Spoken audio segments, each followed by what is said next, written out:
Hello, আসসালামু আলাইকুম। আমি আপনাদের জন্য নিয়ে এসেছি এটা হচ্ছে মানগিরি বড় কচুর ডাইগো। ওইটা দিয়ে একটা রেসিপি তৈরি হবে। তো এটা হচ্ছে কচু, মানগিরি কচু সিদ্ধ করে বাটা হয়েছে, ওটা হচ্ছে রাই বাটা।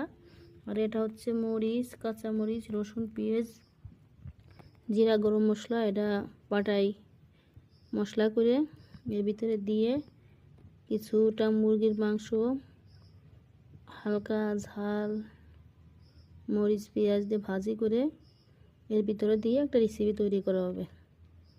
তো বন্ধুরা, শেষ পর্যন্ত দেখার জন্য অপেক্ষা করবেন।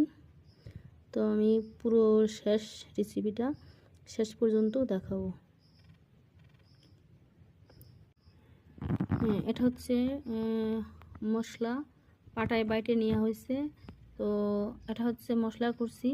তো আপনারা চাইলে এভাবে কুড়ানি আছে, কুড়ানি দিয়ে কুড়াইও নিতে পারবেন। এটা হচ্ছে কুড়ানি দিয়ে কুড়াইছি, ঠিক আছে। তো এটা ধুয়ে ঝরা দিয়ে রাখছি। এটা হচ্ছে ফ্রিজে রাখবো। এটা ফ্রিজে রাখবো, যখন মন চায় তখন এটা এভাবে মশলা করে রান্না করা হবে।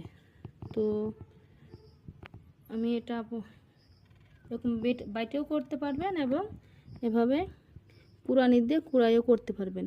এটা হচ্ছে মানগিরি বড় কচুর ডাইগো আছে, কেউ কচু বলে, কেউ আর আমরা এটা মানগিরি বড় কচু আছে, যেটা বড় কচু হয়, বড় বড় ডাইগো হয়, এটা আর কি।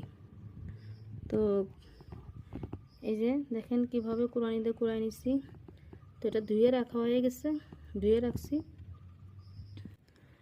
হ্যালো, দেখেন আমি রেসিপিটা তৈরি করার জন্য এখন জিরা, মরিচ, রসুন, পেঁয়াজ, গরম মশলা সবটি বাইটে দেওয়া হয়েছে। কিছুটা হলুদ, কিছুটা মরিচের গুঁড়া, লবণ, তেজপাতা, এটা অলরেডি দেওয়া হয়ে গেছে। আর এরপরে আমি মাংসটা কিছুটা মশলা দিয়ে ভাজি করে নেব। তো এখন এই যে আমি পলি নিয়ে ফেলাইছি। তো অলরেডি পলি দিয়ে আমি এখন এটা হচ্ছে এই ছোটো যে কুড়ানিটা বলে, কুড়ানি দিয়ে অলরেডি এটা হচ্ছে কুড়াইছি। তো এটা হচ্ছে ফ্রিজে রেখে দেবো, যখন আমার মন চায় তখন আমি এটা এভাবে রেসিপি তৈরি করে নেব। তো আসলেই আজকে আমি ছোট একটা গার্মেন্টস চালাই। তো আজকে আমার এখানে বাসাতে বিদ্যুৎ নাই, তো 6টার দিকে বিদ্যুৎ গেছে। তো এই জন্য আজকে আমি এই